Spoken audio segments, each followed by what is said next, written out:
Harry and Meghan shock the world with the news they'll be stepping back. Peter's season is off to a dramatic start, and Selena finally dropped Rare. Hey guys, welcome back to Shared News. Happy Saturday. We are back for another weekly recap. I'm your host, Renee Ariel. And I'm Fiona Zaring. And before we get into it, I just want to remind you to hit that subscribe button and ring the bell because we are back here every single week for weekly recaps. Absolutely. Let's kick this one off with the Royals news because, oh my gosh, there is so much of it. Harry and Meghan shocked the world with a literally unprecedented move. They announced on social media that they will be stepping back from their senior roles in the royal family. They will be splitting their time between the UK and North America. They will be working to be financially independent. They will be launching a new charity, all while continuing to honor their duty to the Queen.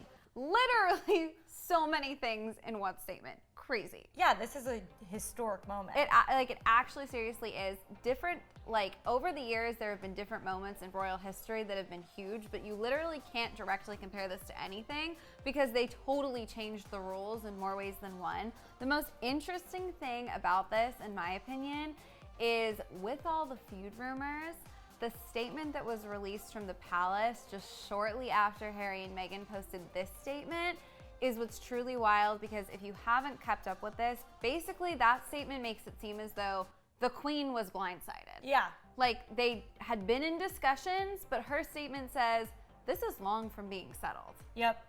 So here's the thing. Do you think that they are in the right or wrong for blindsiding her like this? Do you think that had they not, they would have been able to go through with a statement like this? So here's what I'm thinking. I think, because I'm a huge Harry and Meghan fan, so I'm going to be a little bit biased because I do like them a lot. I think that these discussions have been going on for a while. I think they reached what Harry and Meghan decided was a conclusion, and I think there were certain points probably that perhaps the Queen and Charles were really not sure if they were totally on board with, wanted to have like a few more meetings to iron out. And Harry and Meghan were like, great, we've reached a conclusion, we're done. Like, we're ready, we're making moves.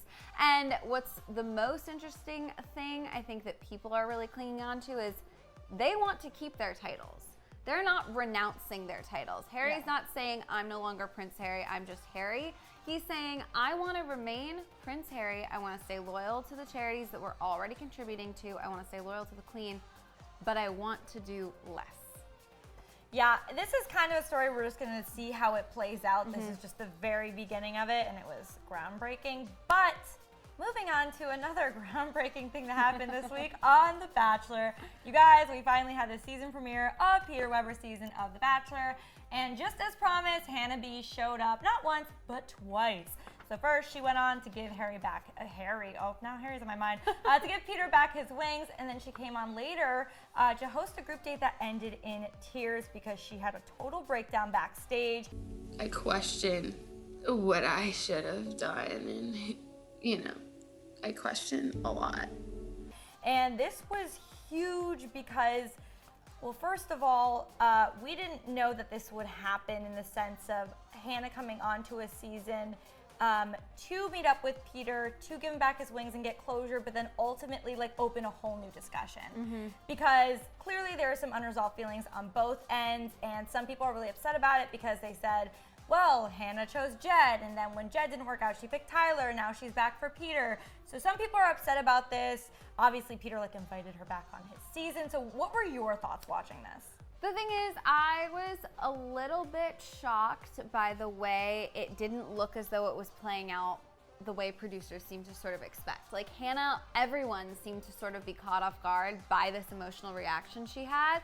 And I honestly, all I could keep thinking was, oh my God, I feel bad for her. These are totally valid feelings. This is so normal, but you had your shot. This is gonna be so messy. Yeah. So it was sort of difficult. The thing that I couldn't get over today, though, is that Jake Owen released, what's the song called? He released Alabama a song called Hannah. Alabama Hannah.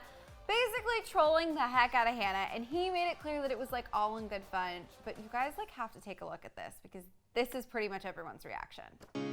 Well, you had your chances, so won't you leave me alone, Alabama Hannah, won't you go on back home? What I love loved the most about this was Hannah's reaction because she totally laughed it off. It's just one of the many reasons we love Hannah. Absolutely. But back to just The Bachelor in general. So you guys, Peter's been doing a ton of press, and he spoke to some reporters and revealed that his finale will not be predicted. No one will figure it out, not even Reality Steve. He's claiming that there's a twist that's never happened before. Chris Harrison was saying he couldn't even compare it to Colton's fence jump or Hannah and the Jed situation. He was like, it's very gut-wrenching, which only makes us wonder what that could mean. And I'm like, is this Hannah thing happening because maybe she comes back at the end and that's why it's like never something that's been done before where someone that wasn't even on his season comes back for him? I don't know. I have questions. Honestly, we've been talking about this, I think, until we were blue in the face all day. This could be a promotion. This could be classic PR work. It could be nothing, or it could be something truly, truly crazy. We just won't know. So for now, we'll all just have to sit and speculate. Do you think it's Hannah? No.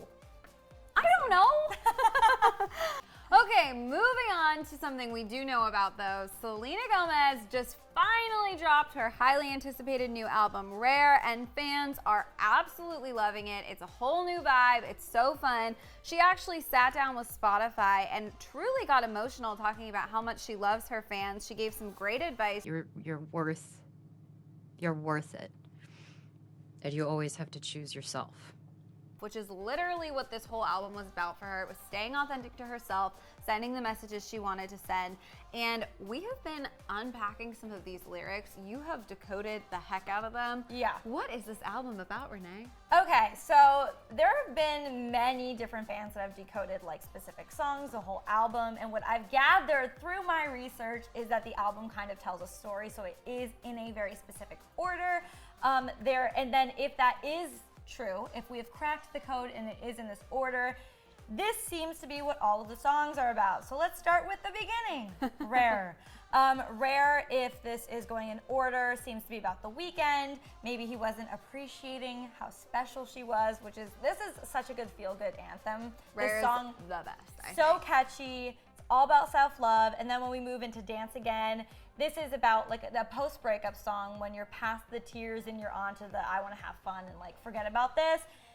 If the first one's about the weekend, this one seems to be about the weekend as well, moving on from the breakup. But then we move on to Vulnerable, which a lot of people think is about Justin Bieber because it is about getting back into a relationship. Some of the lyrics are like, well, if we try this again, will it just crash and burn once again? So, I mean, yes, this could be about the weekend because perhaps it's about each of their own past relationships, but it seems more like it's about an on-again, off-again lover, which would be Justin Bieber. The Biebs. Then we have People You Know. People You Know seems to be about regretting getting back with someone. So again, seems to be about the Biebs. That one's also really good, and I really like the sentiment of like, there's sometimes people you know turn to people you don't know because that's life. Then, of course, there is Let Me Get Me. By the way, we are skipping the two songs that we've already heard, Lose You to Love Me and Look at Her Now. We know those. Yeah, we already know them. Been there, done that, decoded that. Let Me Get Me is all about breaking bad habits and recognizing that you have bad habits, which seems to be pointing at the Biebs because they were in an on-again, off-again relationship. Moving on to Crowded Room, that's just about dating new people. Kind of Crazy seems to be about Justin Bieber, and it's about guys who call girls crazy when they're the ones acting crazy.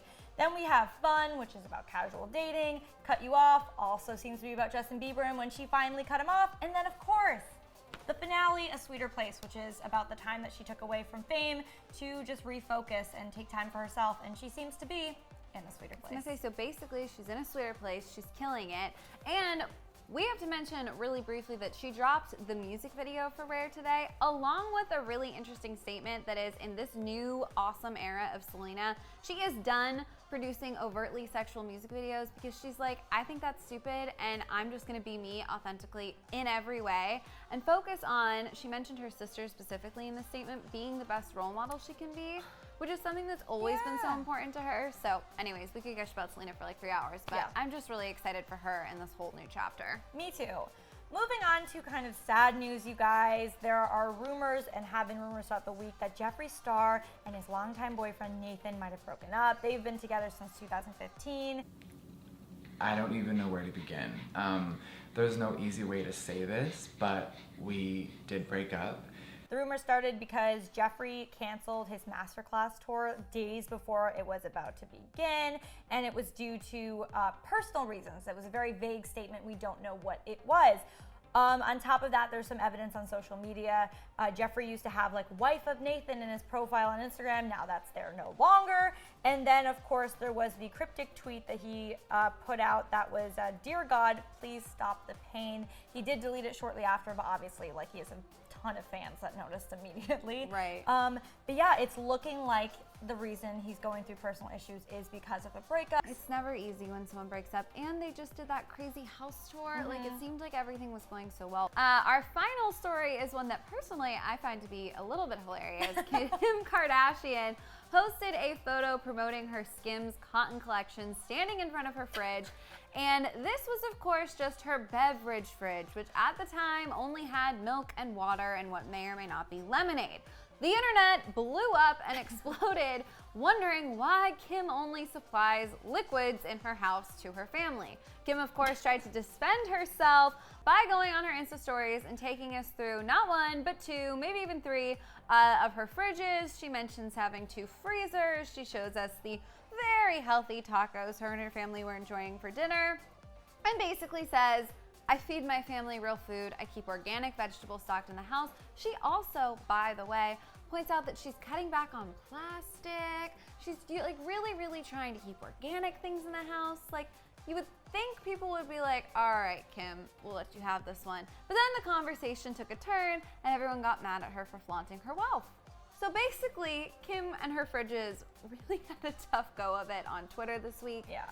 I say though, she's Kim Kardashian. Is she supposed to have a normal fridge? Like, I would have 10 fridges if I could. I just think that, I think the first part of this was hilarious. It is. The fact that people thought she only has milk in her house. And then when she was like, "I'm Kim Kardashian, I have 6 fridges, only one of them has milk in it," she got in trouble, which is less hilarious because I really think like this was a bummer for her. The real question is, Fiona, what do you keep in your beverage fridge? In my beverage fridge, aka the top shelf of my refrigerator, right now we have some sparkling water. So just like Kim, we keep a lot of water in my house. Yeah, honestly, I was impressed by how much she has Same. in her pantry, in her fridges, in her freezers. I'm just jealous, but like not in a negative way. I would assume that's Kim the whole Kardashian point would of the have that. Kardashians. I was gonna say, like, the whole point of following the Kardashians is to see their excessive wealthy lifestyle that none of us are living. Yeah, they can't just eat health nut salads all the time. The craziest thing was she has a little pantry, like a mini pantry, for her frozen yogurt machine. And all I'm saying is, I took away from this video that I would really love to have frozen yogurt at Kim's house.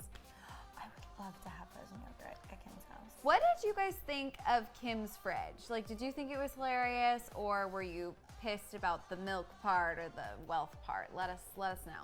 And also, if you guys watch The Bachelor, let us know all your theories for this upcoming series, but no spoilers. No spoilers. And if you've been keeping up with the Royals drama, please share your Meghan and Harry opinions with us. We'd love to hear them.